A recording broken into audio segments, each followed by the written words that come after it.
A convicted killer is on Crime Stoppers' weekly bulletin for most wanted fugitives for being unlawfully at large. 32-year-old Tian Zhang pleaded guilty to manslaughter in 2017 in connection to a botched kidnapping that led to the death of an international student. He was sentenced to more than 11 years behind bars, but was granted parole in November of 2023. Zhang is 6 feet tall, 158 pounds, has black hair and brown eyes. Anyone with information is asked to call Crime Stoppers. This man is the main perpetrator in a case I covered 2 years ago. Back in 2015, he lured a Chinese international student, Sun Peng, into a basement, then kidnapped him, extorted his family, and ultimately caused his death. When I covered this case 2 years ago, it appeared that he was still serving his sentence. But what we did not know then was this: he had already been granted parole, and by November 2023, he was fully back out in society. And now, he's missing. Welcome to Red Eastern True Crime. Today we're going to talk about everything that happened after the case. But to understand that, we need to go back to where it all started. Peng Sun came from a wealthy family in Beijing, but people who knew him described him as low-key and not someone who liked to show off. Tianyi Zhang was 1 year older. They lived in the same Chinese community and both liked cars, so they started hanging out. Tianyi Zhang presented himself as someone well-connected, always talking about business and money. But over time, people realized his stories didn't really hold up. Peng gradually distanced himself from him. In 2015, they ran into each other again.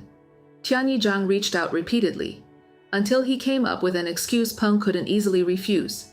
He said his baby had just been born, and invited him to a celebration. But it was a lie. There was no celebration. It was just a pretext. That evening, Peng went to Tianyi Zhang's house.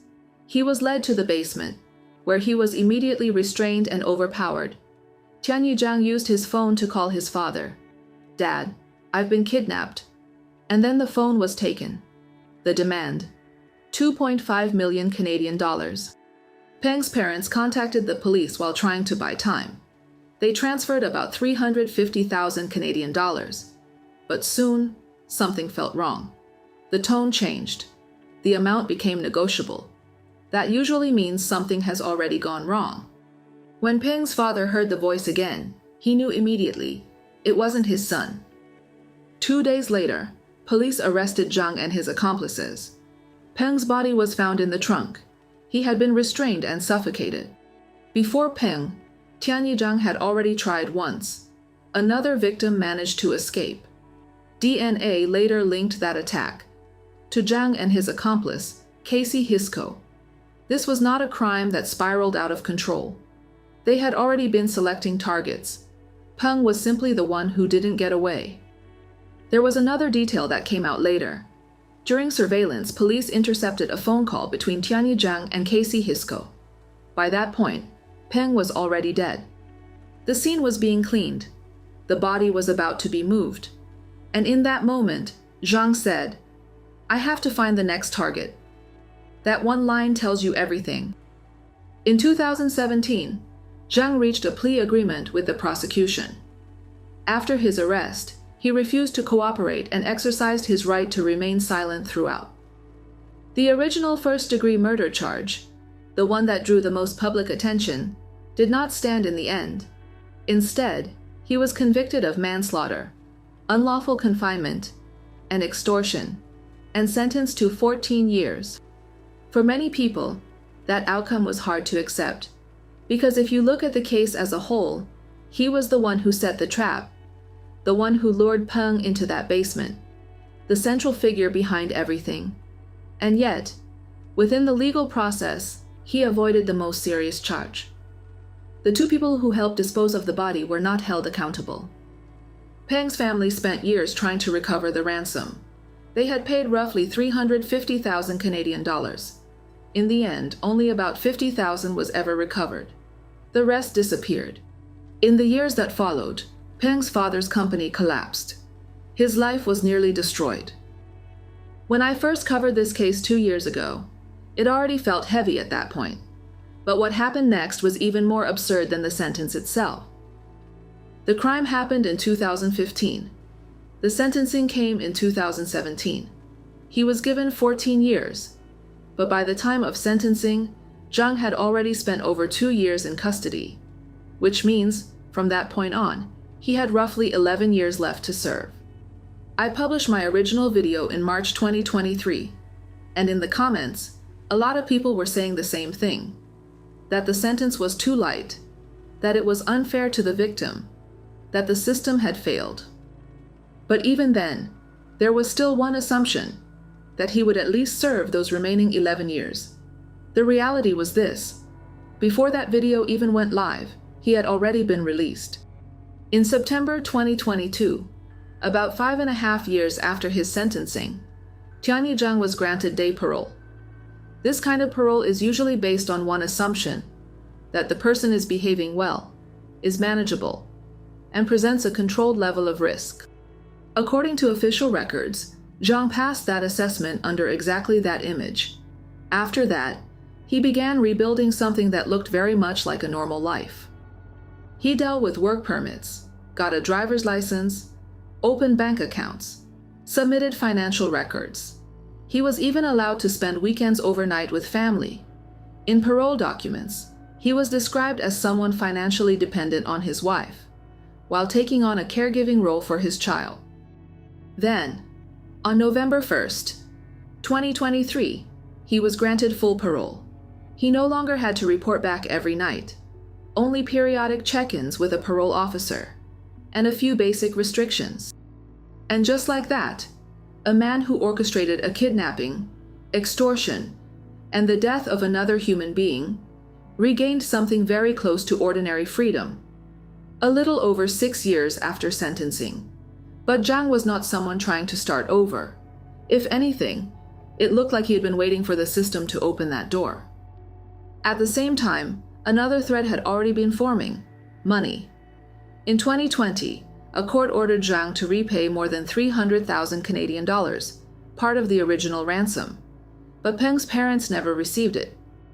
As early as 2017, Zhang's wife, Yaran Li, had purchased a riverside condo in Greater Vancouver worth several $1,000,000. In 2024, Peng's family filed another civil lawsuit, this time not only against Zhang, but also against her. The allegation was that part of the money used to purchase that property may have come from the ransom. And while all of this was happening, Peng's family was still going back to court again and again, trying to recover what had been taken from them 10 years earlier. The money was never recovered. Compensation never came. Then, in 2022, not long after Zhang was granted day parole, he, his wife, and his mother became involved in another property dispute worth about 1.85 million Canadian dollars. It involved nominee ownership, bridge financing, and dual contract arrangements, operating at the edge of the rules.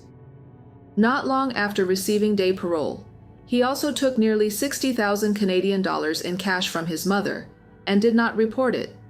He told supervising authorities he would be staying with his mother or his younger brother, but his actual movements did not match what he reported. Official documents later used a few words to describe him: planned, deceptive, manipulative. And when you put those words together, they tell you something important.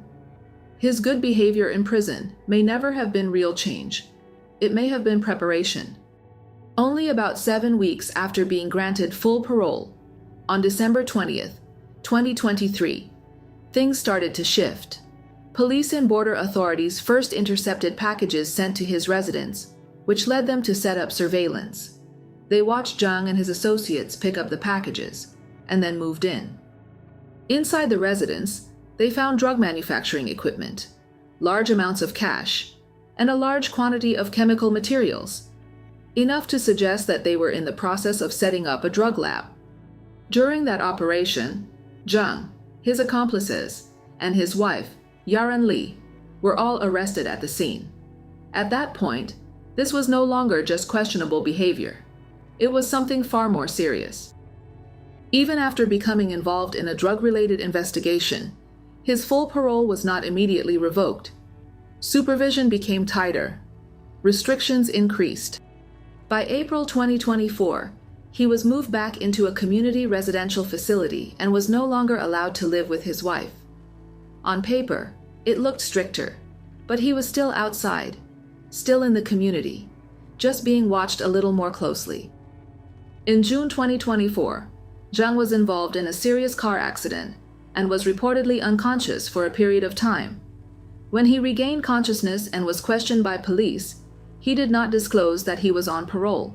He chose to hide it. There was another detail. When questioned by media, Yaren Li denied that she was Zhang's wife. But in Canadian official records, their marriage was clearly documented. Warning signs kept surfacing, one after another. Undisclosed finances, false reporting, movements that did not match what he claimed, and concealing his parole status after the car crash. Risk assessments were rising. The view of him was changing. The risk of reoffending, the risk of continued criminal activity, the risk of flight, all of it was increasing. But the system's response was still not to take him back. Instead, they were discussing something else, whether he should be fitted with an electronic ankle monitor. So, in the face of increasingly explicit warning signs, he remained outside, still in the community, just being watched a little more closely. And then time passed. In March 2025, he disappeared. The Royal Canadian Mounted Police issued a warrant. The term they used was unlawfully at large. To this day, Zhang has still not been found. He may still be in Canada. He may have already left. The most widely discussed theory is that he has returned to China, but none of this has been confirmed. At this point, there is no clear answer, only possibilities. If he did leave Canada, it likely wasn't through any route that could be easily tracked, which raises another question. Did he do this alone? There may have been resources behind him. There may have been help. And when it comes to his background, publicly available information remains extremely limited, even after all these years. For a case of this scale, that lack of transparency is, in itself, a question. There is also another possibility. Even if Zhang has returned to China, that does not necessarily mean the story is over. Under Chinese law, citizens who commit serious crimes abroad can still, under certain circumstances, be held criminally responsible. Zhang Tianyi was not an impulsive criminal. He was calculated. He knew how to cooperate, how to perform, how to wait, and once he convinced the system that he had been rehabilitated, that's when his plan began. On the surface, Canada's justice system was functioning exactly as it should. The procedures were followed. The laws were applied. Supervision was in place. But the outcome was this. The person who should have been restrained was not restrained. And the people who should have been protected were left unprotected in ways that mattered. For Peng's family, this was not abstract. 10 years ago, they lost their son. After that, the ransom was not recovered. And then, they watched the man who lured their son into that basement walk out of prison, step by step. He lived like an ordinary person. He continued to offend, and in the end, he disappeared. Zhang Tianyi committed the crime at 23. He caused the death of Peng. He was sentenced to 14 years. But in reality, he spent less than 7 years in prison. One life, in exchange for less than 7 years. He walked out at 30, and by 33, he was gone. If you want to revisit the full story of what happened, I've covered that case in detail before. You can find the link in the comments below, and watch the full video for a complete picture. A man responsible for kidnapping, extortion, and the death of another human being disappeared while still under supervision. So in the end, the question becomes very simple. What does a system like this mean for ordinary people? What do you think about this case? Leave your thoughts in the comments below. Before we end this video, there's something I want to share with you. I haven't uploaded in almost 3 months, and I'm really sorry about that. The truth is, the past few videos didn't perform well, and YouTube hasn't really been enough to support my daily life. So I had to step back for a while and focus on other things, but I never stopped wanting to do this. I still care deeply about these stories, and I still want to keep telling them. So I'll keep going, maybe slower than before, but I'm not going anywhere.